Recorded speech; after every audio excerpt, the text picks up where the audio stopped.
Welcome to the Gamescape, everybody. My name's Jarek, and today we're back in Pathfinder Wrath of the Righteous. This is episode 55 of our playthrough, and in our previous episode, we got the Sword of Valor up to the top of the tower, and we were able to hang it on the wall so everybody could see it, and so that it would stop the demons from being able to teleport away. It's a huge blow to their ability to come and go as they please. And as we were doing that, the wound on Valric's chest opened up again, and a little bit of his blood leaked out onto the flag, the Valor, the Sword of Valor, and it transformed it. It became a symbol of Valric instead of the symbol of Iomade, and Valric at that point gained his next mythic level, as did everybody else. We had just three choices at that point. We could go with Angel, Demon, or Trickster.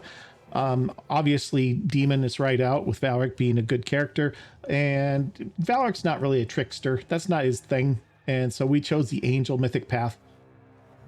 So that was fine. We got some cool new abilities out of that, including his awesome halo. And that's an ability that's just on all the time now. So allies within 50 feet gain bonus to armor class and saving throws against attacks made or effects created by evil creatures. So that's awesome. That's going to be great. And there's some other things that go along with that too. We found Staunton and Minago and Nura down here in this, well, up here, I think. Well, we're down below. We're in the tower. And so we fought them, and Minago fled after trying to convince Staunton to go with her, but he refused.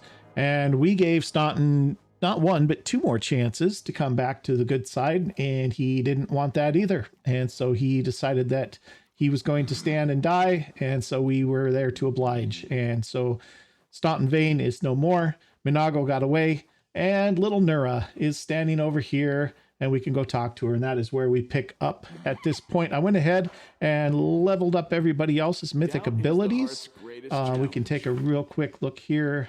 What we got for him, I think, if I remember right, was the ability to use as many judgments per day as he wants. Camellia, she picked up in the increase in duration for bonuses. So any spell that would be an hour in duration is now 24 hours. Nenio picked up improved abundant casting. They are here. They're just mixed in with everything else. So that gives her 4 more each of 4th, 5th, and 6th level spells. And Sela, we picked up leading strike, which is a cool ability. Every time you hit a melee target, you leave a mark on it. Any ally attacking the marked target deals an additional divine damage equal to d6 per mythic rank. And she's at mythic rank 3, so that's an additional 3d6 damage. So, and that's all the time, I think. Only one ally can leave a mark on a target at a time. Other allies with leading strike do not deal additional damage to a marked target. Okay, so that's fine. So extra damage there, pretty much with everybody else helping out. So, all right, so let's have a little chat with Ms. Nura here. Actually, before we do that, we are going to get Valric healed up because he's in bad shape yet again. Can't do that one. Gonna have to go here.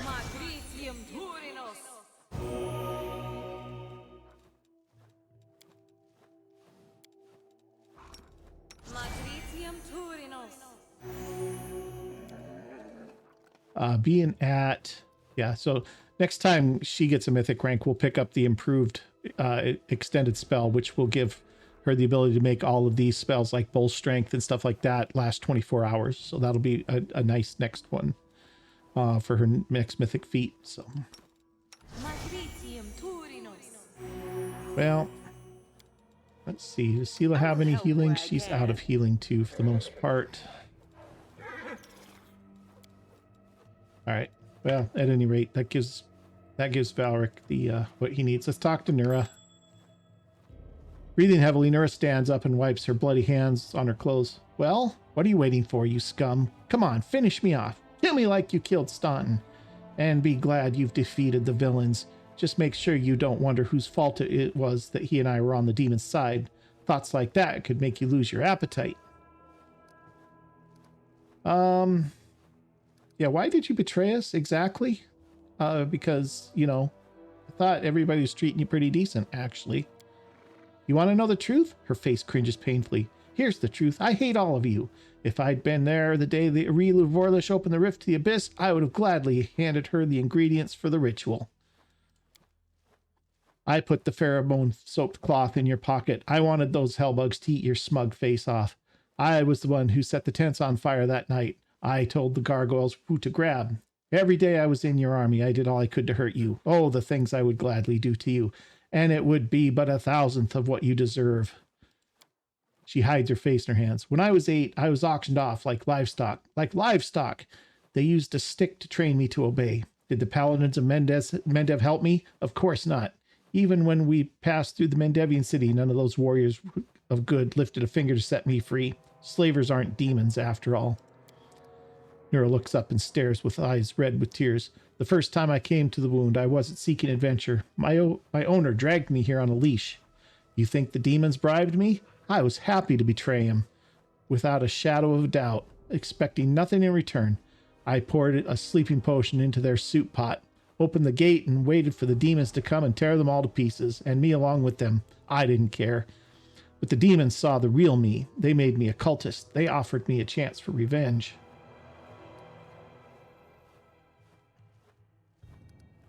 It's not too late to turn back. Help me destroy the demons. Yeah, I think it kind of is, actually.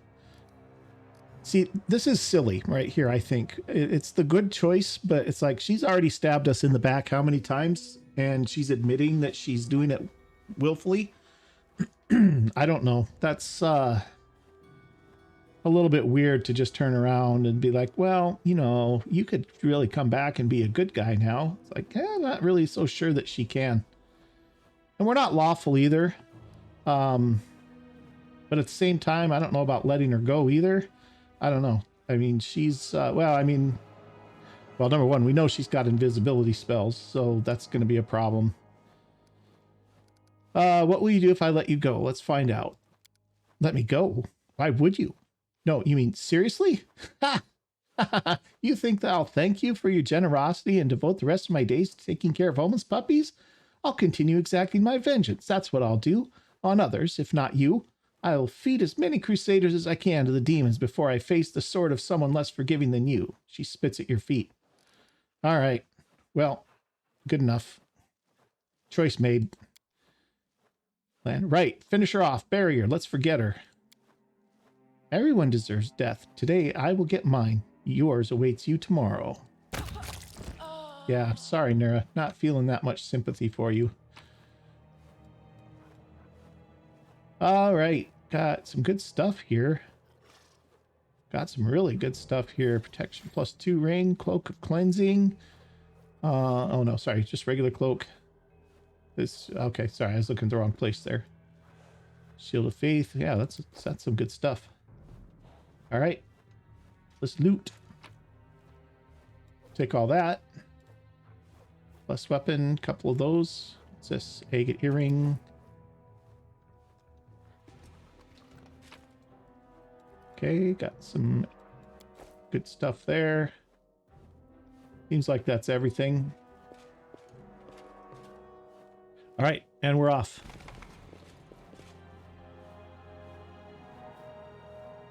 Okay. And we're off.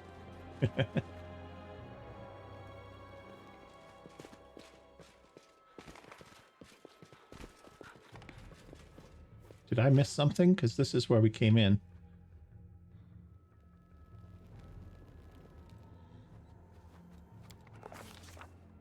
The commander of the crusade has managed to overthrow 70 years of demonic rule in Drezen and restored the Sword of Valor to its rightful place. Will the commander be able to defend the banner he has won with such a valiant effort?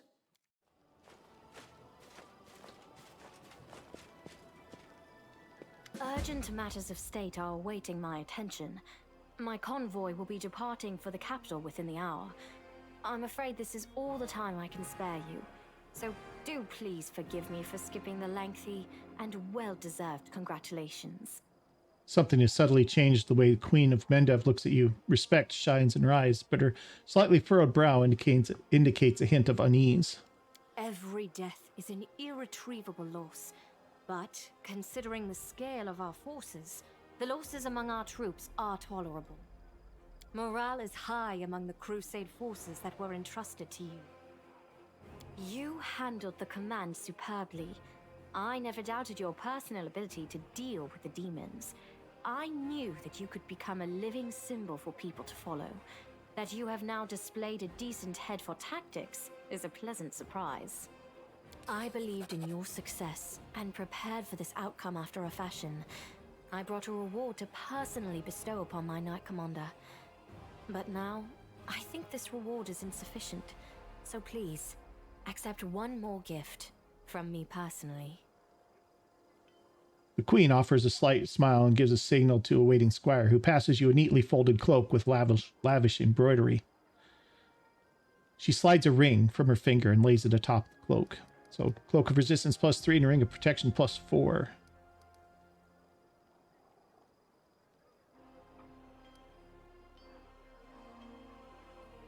Okay, let's not be rude about it. We will thank her. And thank you for what you have done for the Crusades. Now on to the main matter. The Sword of Valor has been returned to us. Touching it has awoken your power and changed the great relic beyond recognition. Many clerics are at a loss to interpret this unexpected turn. Is it an omen? Happenstance? A warning? Only one thing can be said for certain. Your power is astonishing and unlike anything ever seen before. Something has changed in you. The warriors of heaven used to come to aid us in our holy war, and even the hand of the inheritor, Iomede's herald, once set foot on the land of Mendev. I accepted a blessing from him. I fought shoulder to shoulder with other angels. But this is the first time I've ever seen the might of heaven in a mortal. I am in awe of your transformation. Galfrey's face looks slightly flushed. There. I have said all I wish to.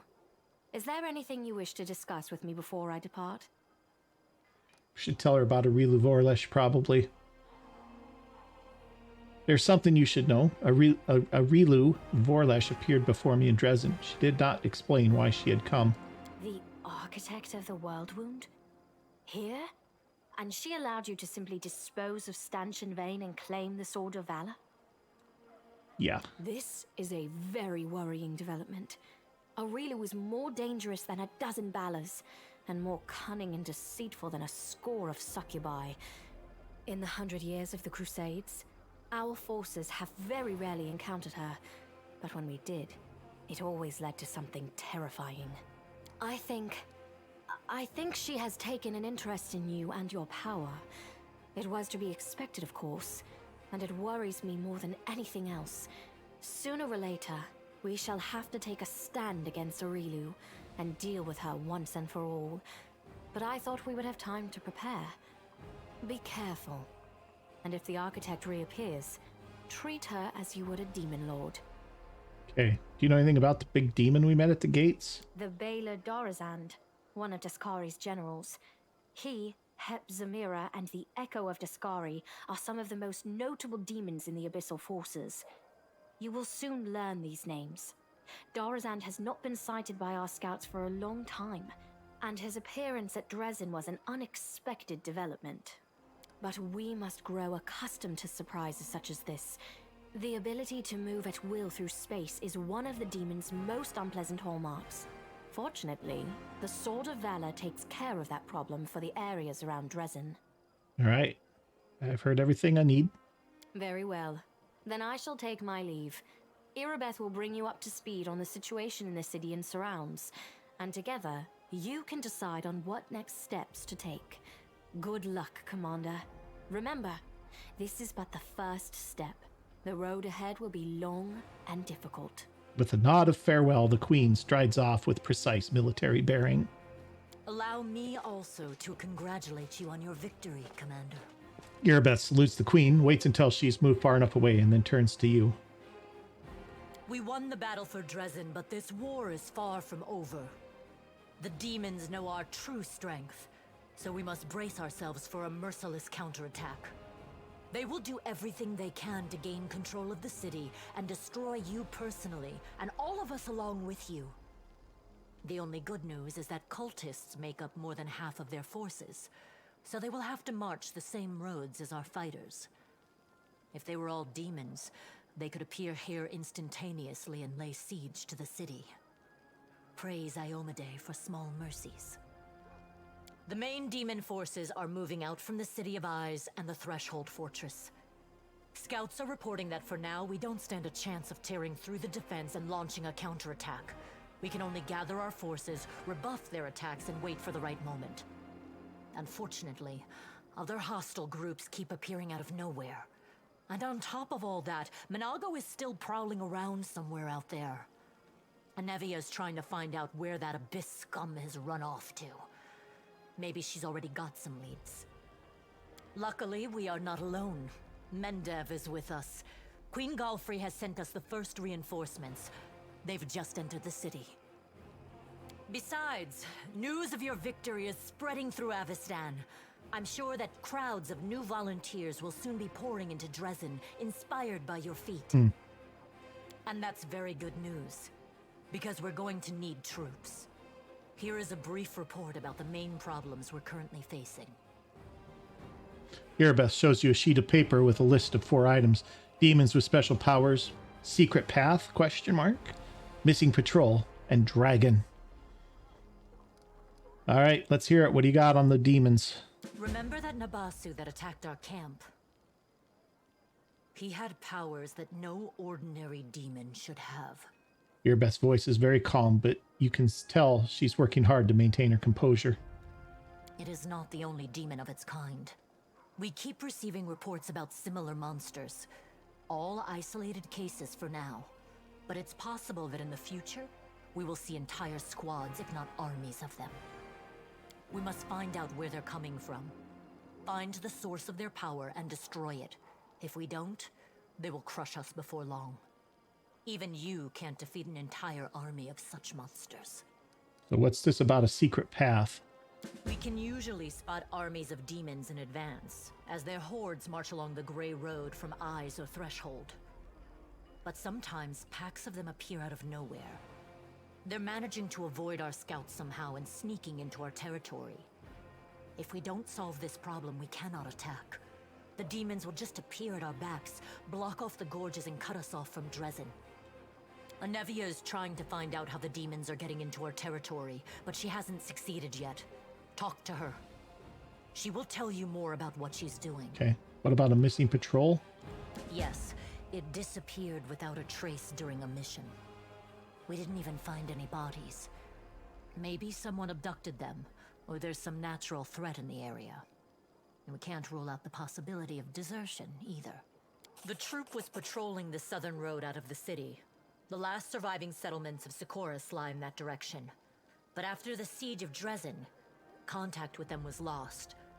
Hardly any of the inhabitants survived once the demons invaded the area. That's where I started the search. Okay, Winter Sun has been revealed. Okay, yeah, hit me with the big one. What's with the dragon?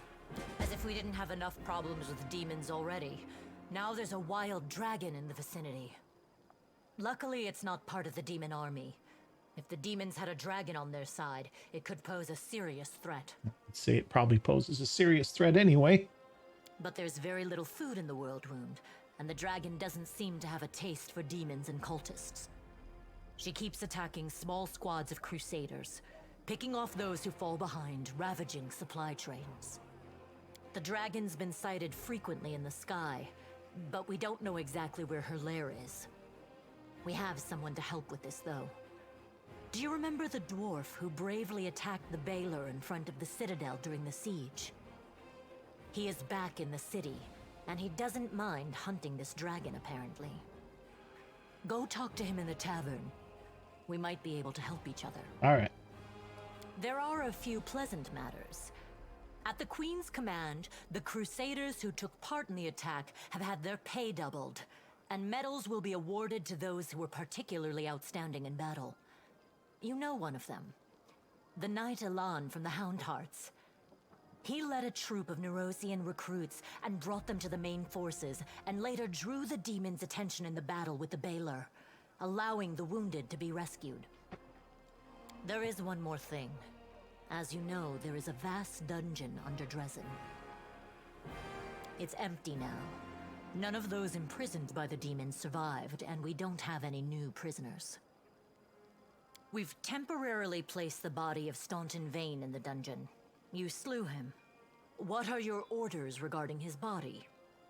Anevia thinks we should burn it quietly and forget about it. Some want to see his corpse displayed in the square, but I don't think we should behave like demons and barbarians. He may have been our enemy, but he deserved to be buried as a knight. However, the decision is yours, of course. Okay. Oh, we're not going to display him in the square. That's not worth it. I'm wondering if burying him as a knight might turn opinions against us, however, because he was a traitor.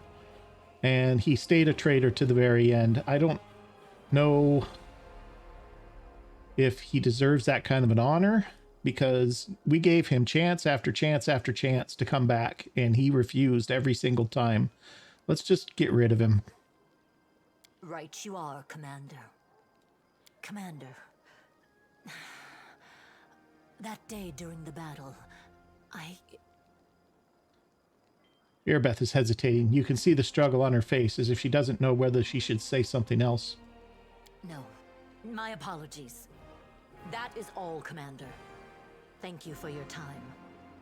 Giving a salute, Irbeth turns around and quickly leaves. Okay, guys. Here we are. I suspect that Ember is still down and out. She is indeed.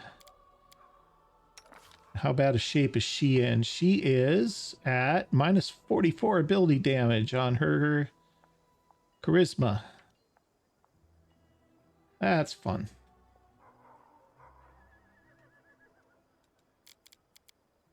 I will get the rest of these guys leveled up at some point off screen. We don't need to sit here and do that. All right, we can go into the Citadel, which I think we probably need to do. We don't have a lot of other choices here, it doesn't look like.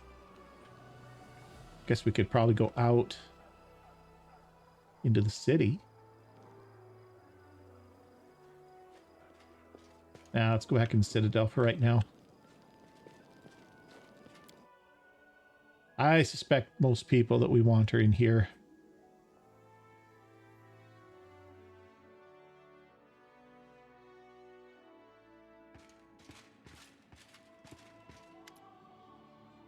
CR, a middle-aged paladin with a genial face, salutes you. His sparse gray hair stands in fuzzy tufts on his head, giving him a distinctly unwarlike appearance. Ever-bright crusaders reporting for duty. My name's CR Coblin.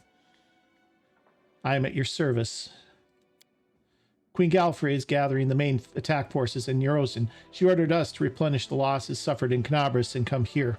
We will support your troops. A tall, dark-eyed lad is standing behind CR. He passionately echoes CR's words. We are ready to go to the front immediately. Allow us to be the spear of the attack. The old crusader calls the young man to order. Morveg, don't speak unless spoken to. Don't worry, no one will be defeating any demons without you. CR smiles kindly and tussles the boy's hair. Who have you brought with you? Everbright Crusaders mainly, but we have a lot of volunteers who joined us. Those who arrived at the Queen's call but didn't want to sit in Neurosin waiting for the main army to set off. All the hotheads know that the front is here. CR nods at the boy behind him, the one who's eager to fight. We picked this one up too. He walked to Canabras with an old sword in his hand and a few copper coins in his pocket. He was going to keep walking to kill the demons, and then he would have probably have laid siege to the threshold, no doubt. The boy's cheeks go pink at the old man's gentle mockery, but he continues to stare ahead resolutely and boldly. Did you fight at Canabras? How are things in there? Not personally, no. The Queen summoned me and the bulk of our order to Neurosin. Almost all of those who remained behind in Canabras died, and the ones that didn't were disorganized and leaderless, but the order did not perish. New volunteers have been pouring into our ranks. We're licking our wounds. Canabras is rebuilding. Life wins out. People are coming from all over Aveston to help us. Many are joining up with the Crusaders, just as it happened back in the First Crusade. All right, great. You'll be serving under my command. The Crusader gives you a friendly smile. It's an honor for us, Commander. Let's give the demons a dusting. Okay. Regel's here. Irabeth is here. And Evia's here. Okay, so we are... This basically just takes us back to the world map where we can manage armies and stuff without actually being out there ourselves, which is nice. Our current force...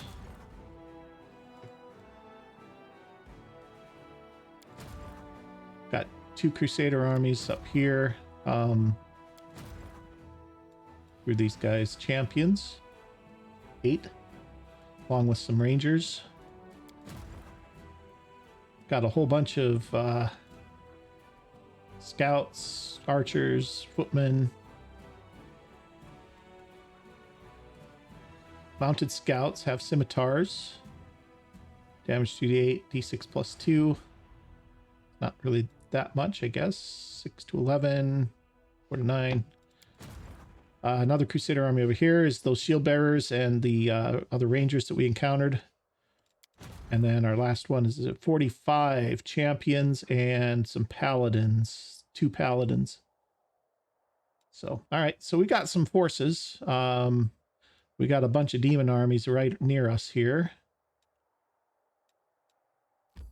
No, don't want to actually move.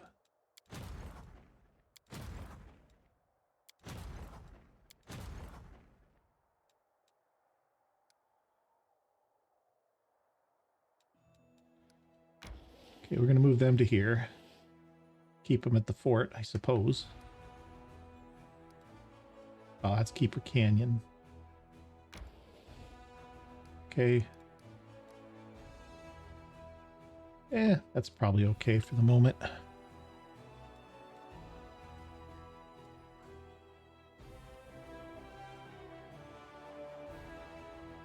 Oh, okay. Can build a teleportation circle at different forts.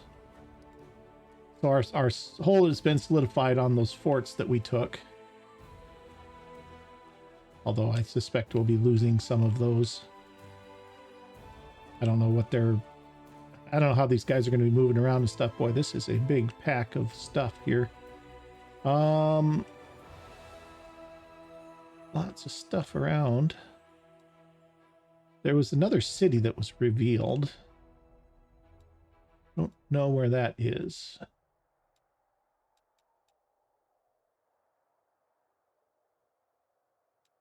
All right. Well, for now, we can be done here. It's in the recruiting menu here.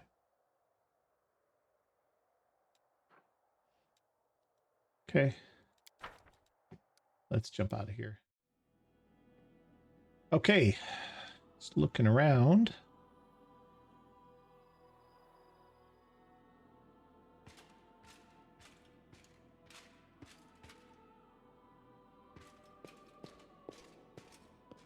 I suspect this is our quarters now. Yup. All right, personal chest. The Sword Radiance is coming back out of there.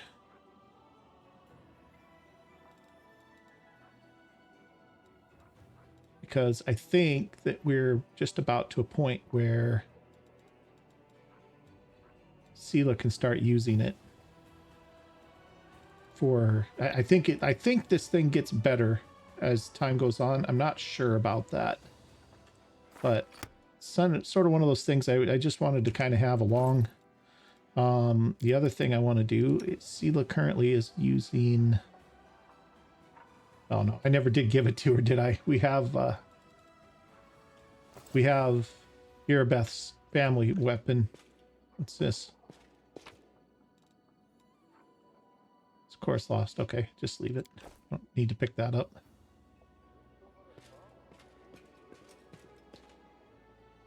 All right, we should talk to Irabeth. See about getting that sword back to her. All right, here we go. Give the solemn hour to Irabeth. I found your father's sword. Take it. Praise Iomade. Irabeth takes the sword as gently as if it were a living creature and sheathes it in the scabbard. I don't know what to say. I am forever indebted to you. I never thought I'd get my sword back. Yeah. Please allow me to reward you, and please no objections. I could never replace this sword. I shall never part with it again, I swear. Or wow, we got 50,000 coins from her. Good grief, that's a lot. All right, let's talk about what happened in Drezen. Erebeth nods curtly. Yes, I was shamefully faint-hearted. Praise Iomedae, it didn't affect the course of the battle. Still, my behavior was unworthy of a knight, even less a commander.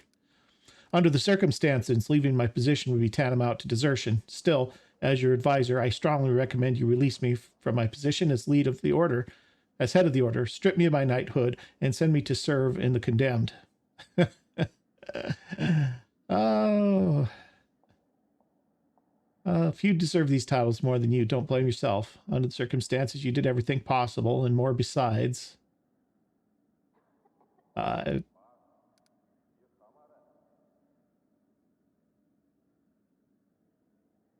Yeah, we'll do this.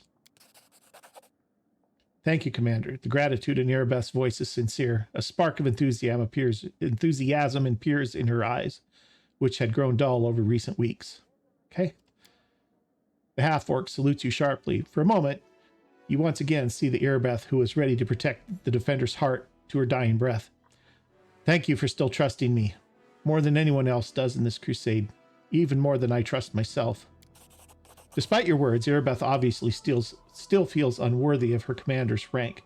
Changing her mind will require more than platitudes. Perhaps you can bolster her by appointing her to a position where she can work more closely with the rank-and-file soldiers, those whose faith in their commander remains undimmed. Okay, how's the Eagle's Watch doing in Canabras? Everything is going well. I was wary of handing over the reins at first. I was afraid that everything would fall apart without a Nevi in me, but I took a risk and left a very clever lad in charge. A tiefling, as it happens.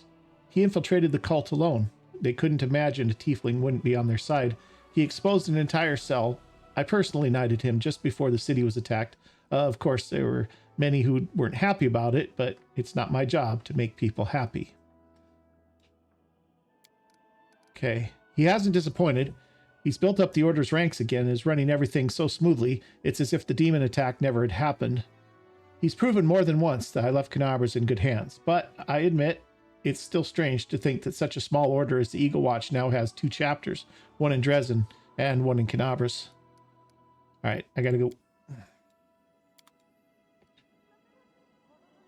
All right, Anevia, tell me about this path. Oh, look who it is. Hi. So have you figured out how the demons have been sneaking up on us? I suspect she has. Anevia answers with scarcely concealed irritation. No dice. Our scouts crawled all over the area, down every hole, nothing. The gray road was completely empty, then bam, a whole army popped up like a jack in the box. My only lead is a few scouts who didn't come back from the gorges to the southwest, but we found no sign of secret paths or underground passageways, and definitely no route we can use to quietly move a large force through. But I feel in my gut there's some evil scum out there. We just have to look harder. Of course, I could send out more scouts, but they might just disappear like the first ones. Why don't you go there for yourself and find out what's what? Yeah, it's rude. Did you find out about where Minago is? Anevia shakes her head sharply. Nope, zero, zilch, whole lot of nothing. The scum melted into thin air. Soldiers saw her jump out the window, run through the square in front of the citadel, and suddenly disappear. We haven't heard anything from her since, and I don't like it. I'm telling you, this is bad. First of all, her kind don't just give up. If we can't see her, it means she's setting a trap for us. Somehow we won't expect. I mean, it would be great if the demon lords just gobbled her up for all her failures, but I think that's too much to hope for. But that's not the worst part. We have a more interesting question. I wonder how she teleported from the city. If by that time you'd already hung the banner. The soldiers are saying it probably wasn't in full force by then, but you and I both know that's a dross. She wasn't supposed to be able to teleport, but she did. The question is how. This is rude, but I'm going to do it just so it's not lit up all the time. What do you think of my new powers? Nevi looks at you with a tinge of embarrassment. Don't take this the wrong way. I'm not brown nosing here. But you are the commander of the crusade needed, righteous, good, and with justice in your heart. Sometimes you look like these high and mighty true believers, and their perfectness makes you want to throw up. But I don't get that from you. I jumped into the jaws of a demon for you. I would jump into the jaws of a demon for you. All right, I gotta go. Oops, sorry. All right, Regil, got anything? Regil stands with his hands behind his back, his favorite pose, it would seem. He seems submerged in thought, but gathers himself immediately as you approach. His pale yellow eyes examine you inquisitively. Knight Commander, it is good you found time to meet me. There's a matter of some urgency I must discuss with you. It was incredibly interesting, the power you and your companions received during the fight at the Grey Garrison, and now my interest has been gratified. The power your companions received has passed on to me as well. It manifested after my usual evening reckoning. I believe I now present a true threat to the creatures and initiates of chaos. The imprisoned cultist we kept for certain observations experienced this firsthand. Reg's voice is unemotional, almost bored, but he leaves no doubt to the cultist's fate. Striking, isn't it? Divine intervention at a critical moment is rare, but not beyond imagining. But in this case, part of the power that you received through this intervention has passed to someone who joined you well after that faithful moment has passed. Well, I believe this power has been given to me and others for a good cause, to protect this miserable world from the demons. I am afraid that your definition of good cause might be very different than your companion's, Commander. In any case, this is shallow philosophizing. You must have some questions for me. Yeah, not really. Thanks for speaking with me. All right.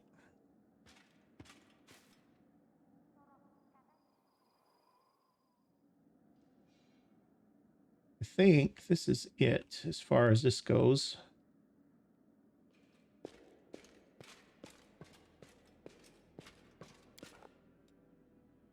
All right, so we got some different places that we can go here. We can go to the streets. We can hit the inn, the prison, the half-measure tavern. Go to the temple, the barracks, or the fortress gates. That would be if we wanted to leave the city, I assume. Let's head to the tavern. And we will see who's about. Bunch of nobles and citizens. By the Tavern Keeper. The boy sitting on the counter looks about 18. He salutes you with dignity, though his eyes scarcely rise from the tavern's ledger. The Knight Commander at my establishment. What an honor. My name is Phi Kito. I am the owner of the Half Measure. How should I address you? I ask because I don't like undue familiarity, while others scoff at the tediousness of ceremony and titles. Yeah, it's by Knight Commander or just Commander. As you wish, Commander. So what can I do for you? Wine, a meal, heart-to-heart talk.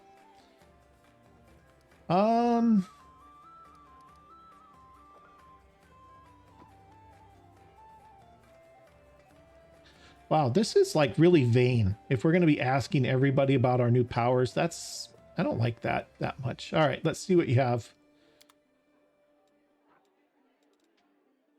Oh, he's got all kinds of stuff here. Keen Dart +3. Goggles of Malakio. +10 competence bonus on perception checks. Whenever the wearer confirms a critical hit with any bow, the target becomes disoriented for a d4 rounds. Suffering -4 circumstance penalty to initiative checks, attack rolls, athletics, and perception checks. Interesting. Ghost Touch, igniting short sword. Let's do type in ascending order. Got a bunch of potions. Lots of food ingredients and other probably ingredients as well. All right, and then the goggles. Let's do some bulk selling here. We'll get rid of all the junk. Other than that, nothing I'm too interested in just at this second. Oh, you know what? I actually kind of am. I need if he's got them. I need more blessed weapon, oceans of blessed weapon. Yeah, he does. I'll take all 6 of these.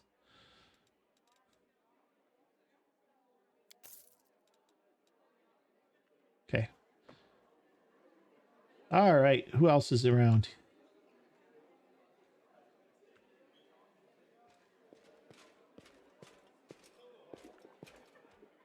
There's Grey Boar.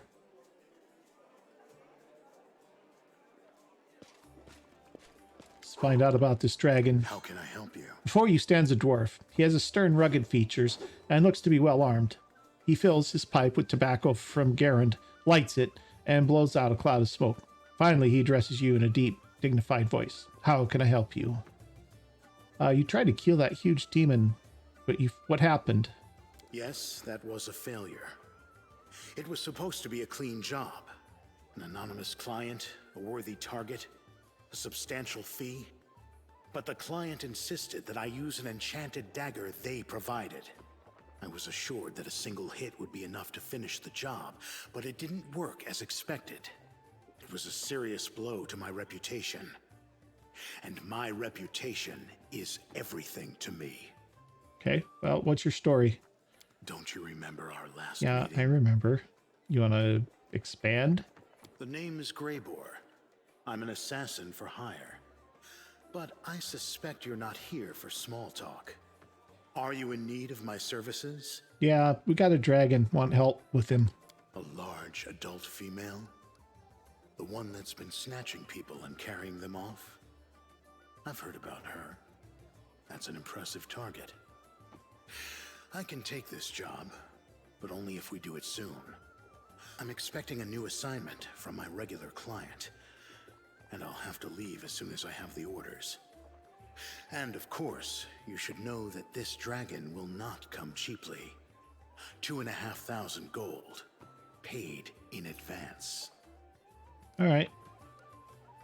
Yeah, I'll do that. Excellent. Let's get down to business.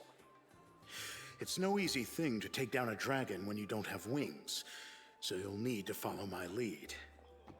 The best thing would be to catch her by surprise in her lair, but we need to find it first. Of course, since she doesn't leave tracks, that might be tricky, but I think I have a solution.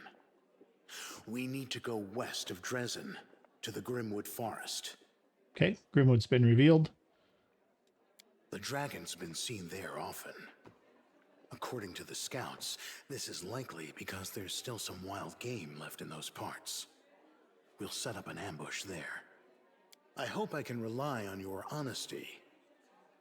I understand that on our way to the dragon, there may be other fights or places we need to visit for various reasons. That's to be expected. However, should I see that you are deliberately delaying the contract, or that you're dragging me off to assault some demon citadel instead of going after the dragon, we will have to revise the terms of our agreement. All right. Anybody else in here?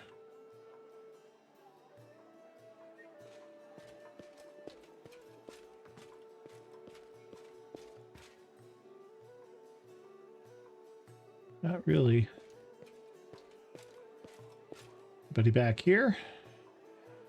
Not really.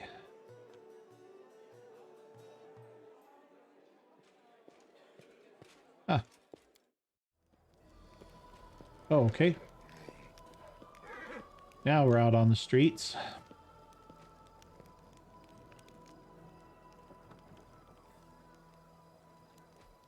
think that's blocked, right? It is.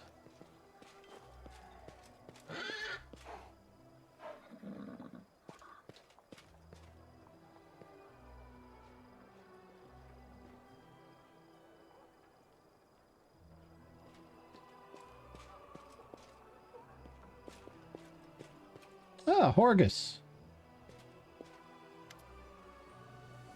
I'm listening, Knight Commander. Yeah, I don't need to hear the story again.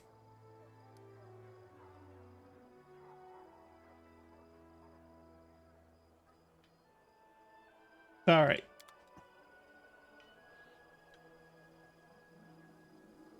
It's more Vagan CR.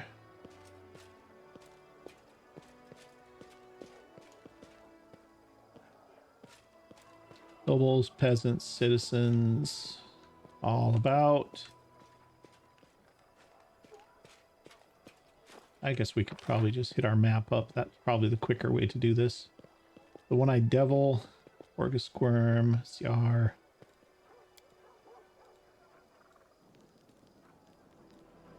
It's the Inn. Jewelry Artisan, Half Measure Tavern. Let's go to the Inn.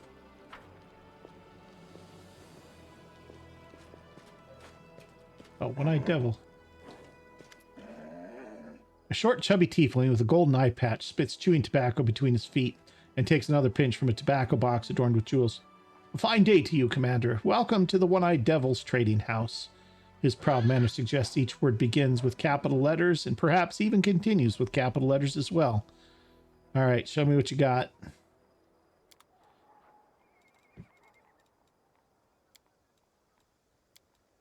All right. Ooh, Holy Rapier.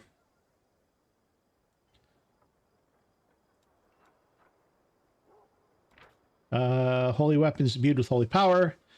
Makes the weapon good aligned and bypasses corresponding damage reduction. It deals extra 2d6 points of damage against all creatures of evil alignment. Mithril Flail, Thundering Dart, Thundering Scythe. Adamantine Scale +2, base 7 armor class. Chain Shirt Barding. Haramaki +1. Light armor, okay. Infiltrator's armor. +5 competence bonus on stealth checks. Nice. +4 charisma headband. That's a good one.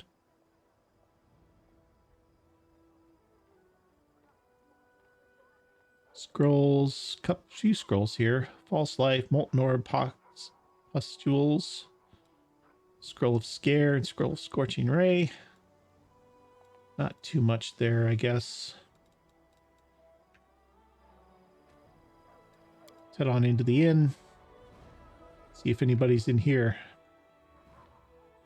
Just exploring at this point, guys. Got a big new city that got to kind of figure out our way around here and see what's going on. A couple of citizens in here.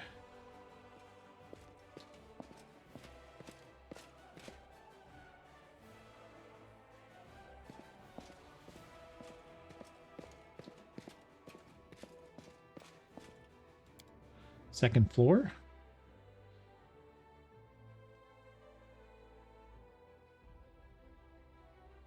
Oh, Hillor's here. Congratulations on taking Drezen, Commander. It's a great victory, though you paid for it with much blood. Its smell still hangs in the air. I remember the smell well. Last time the air reeked like this was the most horrible day of my life. That day I nearly caught the spinner of nightmares. Do you know anything about Finia and Dismar? Let me think. Dismar. I've definitely heard the name before. Of course you have. I'm a Pathfinder too.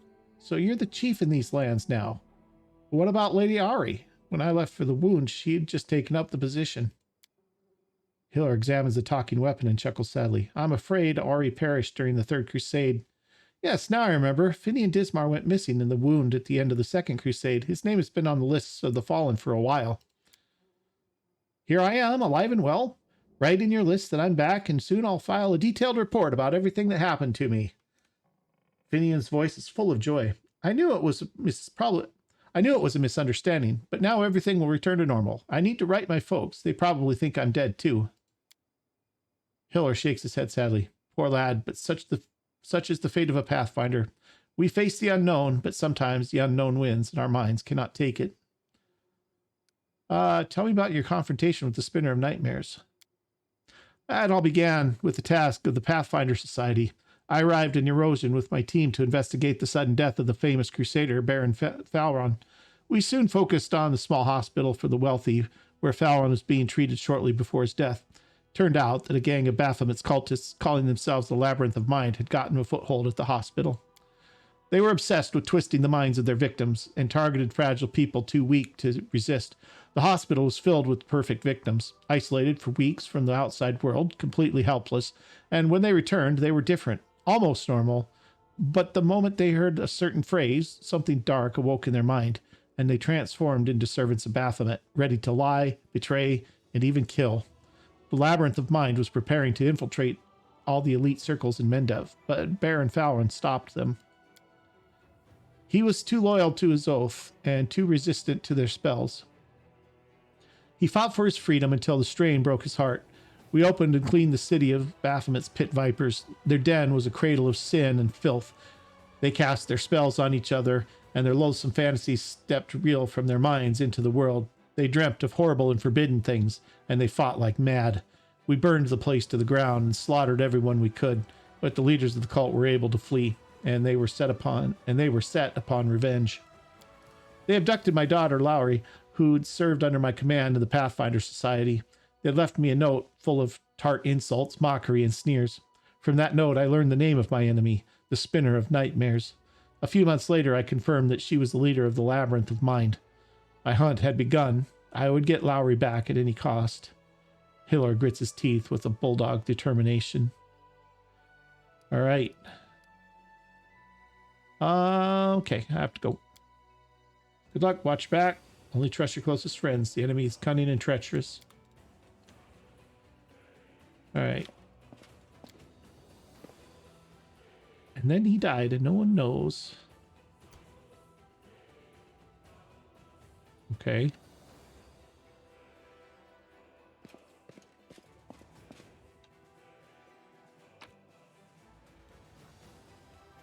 Take that.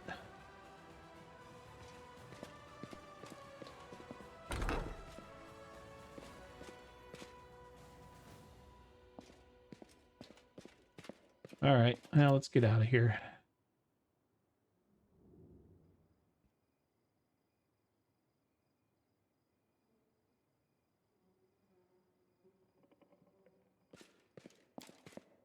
Head on outside.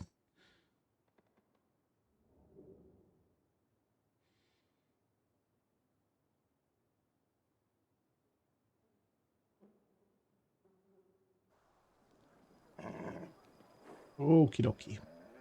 What else is on the map? So we're up here. Blacksmith. Exotic weapons provider. Jewelry trader. Arcane weaver. Arsinoa. Here's our folks. They're kind of gathered around out and about. That's the barracks. Lan and them are out there. Sociel's here. That must be about the temple, huh? The prison's there.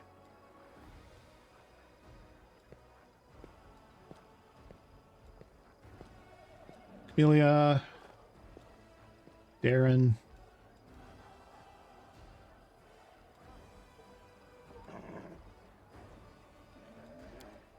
All right, well, let's head to where Social is.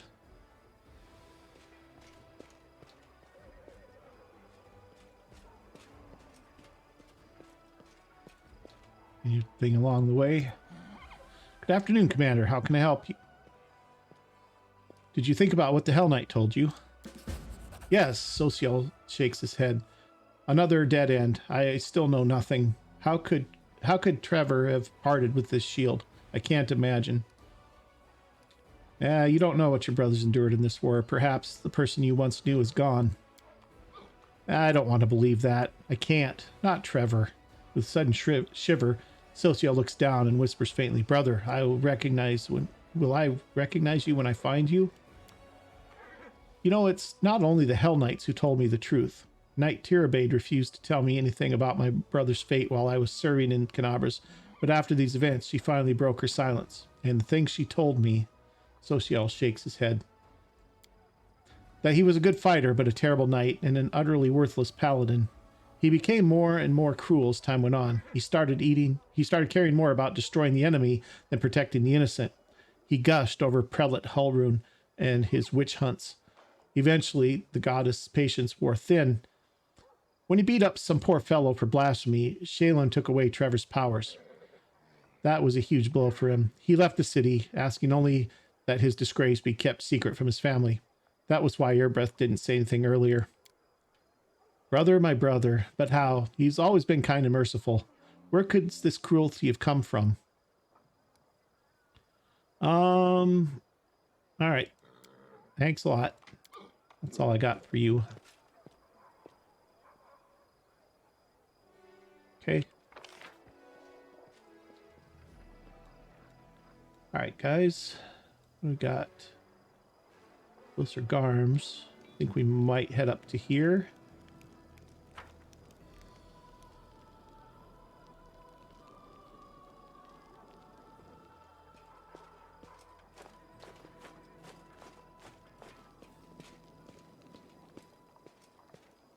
Because one of the things that we need is a resurrection scroll. And I don't think this is the guy that has them, though. He's got the weapons and such. Although, since we're here, we could probably sell some of this stuff off. These are Masterwork, Cold Iron Masterworks. Not going to use that. This one, probably not. What's this one? Herald of Pain.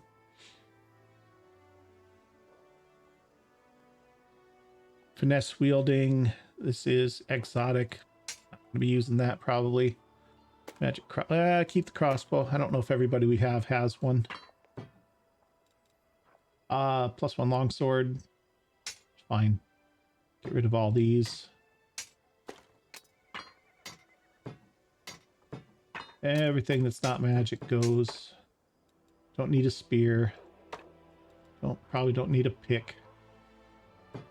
Keeping that. Magic scimitars. These are not...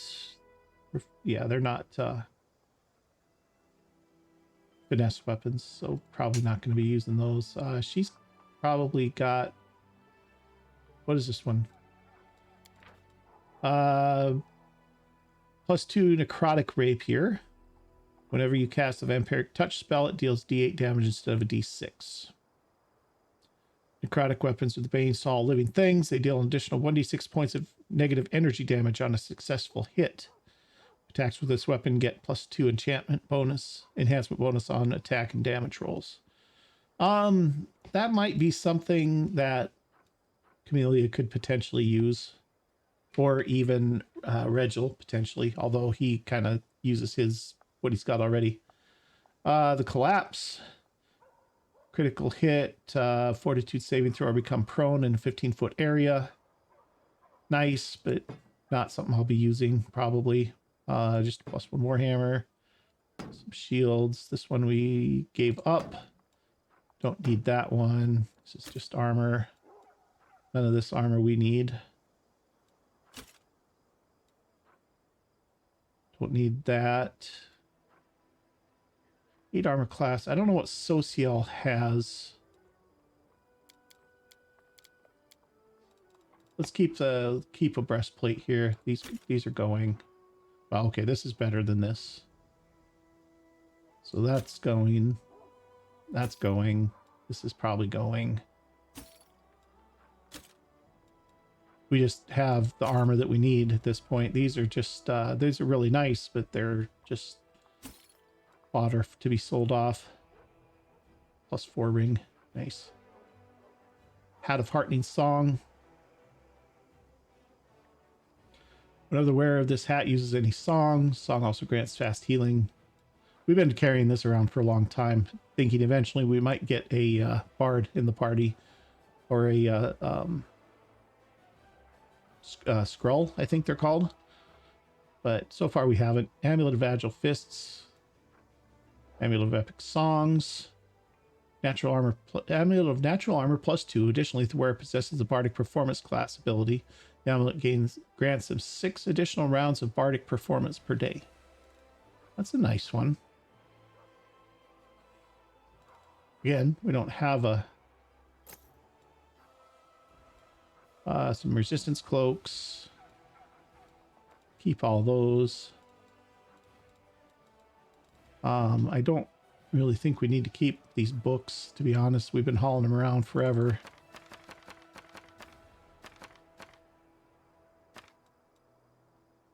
Keep that.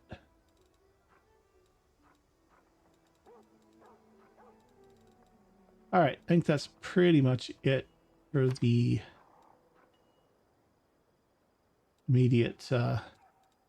Oops, I don't know what that was I just put in there. Must not have been too important. These are things that need to be returned, I think. I'm not sure. Let's hang on to them for the time being. That's 78,000 gold worth of stuff. Pretty nice. What do you got? Anything useful here? Some +2 stuff. Falchion +3. Greatsword +3. You know, we are still rocking the +1. This might be worth us getting.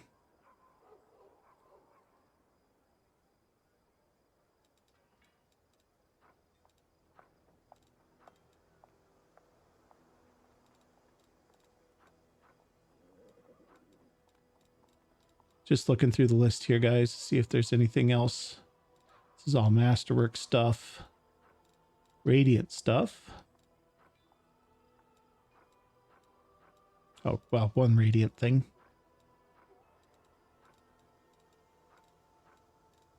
Not seeing a lot of stuff here.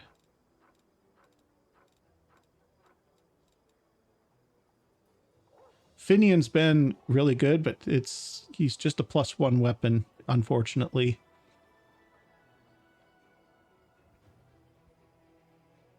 Belt of Giant Strength. Belt of Mighty Constitution. Probably going to want that.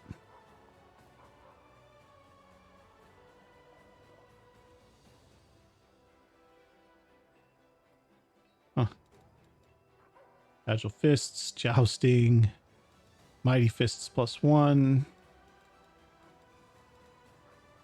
Lots of Cure Light Wounds. Oh, this is stuff we sold to him. All right, so apparently he keeps all the stuff from chapter to chapter. Well, I don't know. Longsword +3 is not the worst idea.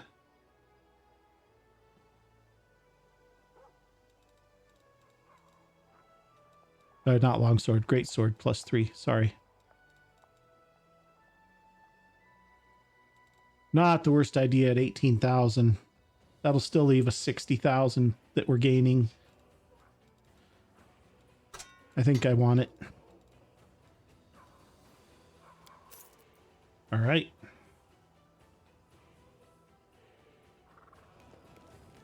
Get in here. Yeah, Finian is unfortunately still just a +1 weapon, and the time for +1 weapons is kind of past at this point. So we'll see. Finian can do work as another weapon type if the time permits, or if the circumstance requires, but I think at this point it's not a big deal. All right, so that's that. Exotic weapons provider. There's a blacksmith up here. I think we're just about done here, guys. I just taking a look at what's here. This is all just regular master iron stuff, masterwork stuff. The dissector. That's 75,000 gold piece Bardich. +3 deals 2 to 6 slashing damage on hit against bleeding or helpless enemies. Call of the Ocean. +3 trident. Summon a large water elemental once per day as level 11 druid. He's got some cool extra stuff there. Nothing that we're probably going to use, but still. All right, guys. I think we're going to go ahead and stop here for the time being. I might do a little bit more looking around the city between episodes here, just to kind of get a lay of the land and find out what's going on where. We're still on the hunt for scrolls. We need to get the Raised Dead scroll for Ember, and we need to get her all fixed up with her minus charisma and stuff too. So I will probably take a look around and see if we can find some of that. But that's going to do it for this episode. If you've enjoyed it, do me a big favor. Hit that like button for me. And if you haven't already, hit that subscribe button too. And we'll see you guys next time. Thanks for watching.